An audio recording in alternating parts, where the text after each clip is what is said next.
you know about Kevin McCarthy that I don't know? Well, I don't know.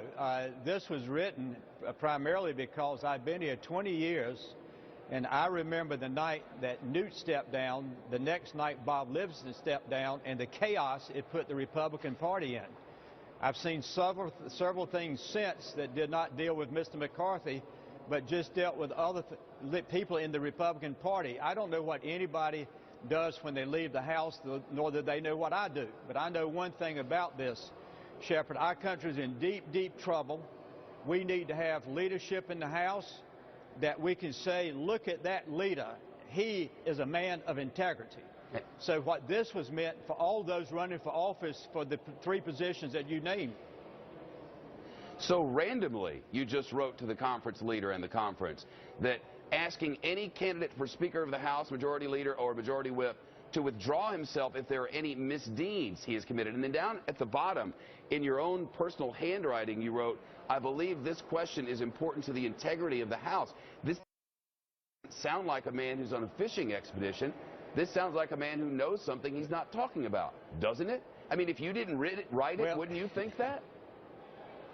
Well, I would say this, that I'm one that I'm opposed to the way that we finance campaigns up here.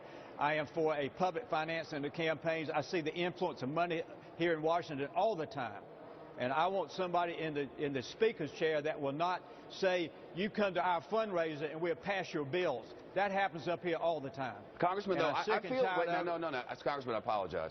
But you've written something so serious that I think I got to ask the question again because you just didn't answer. Since you wrote this, I feel like we all deserve an answer. When you said, I'm asking that any candidate for Speaker of the House, Majority Leader, or Majority Whip to withdraw himself from the leadership election if there are any misdeeds he has committed since joining the Congress, and then you wrote at the bottom in your own handwriting, I believe this question is important to the integrity of the House. You've written that, and now I have to know, what did you know? Because who writes such a thing in a vacuum? Who fishes in such a way? Well, Shepard, this is the first time I've been on your show. You don't know me. No, I don't, but I know what you've written, and that's why I'm asking the question. I would tell you this. If you ask any member of Congress in either party, do you think Walter Jones is a man of integrity? I'd be very disappointed and surprised if anybody said anything other than I try to be a man of integrity. I have never questioned your integrity and would never do so. What I've done is read your words of warning and asked why they were written.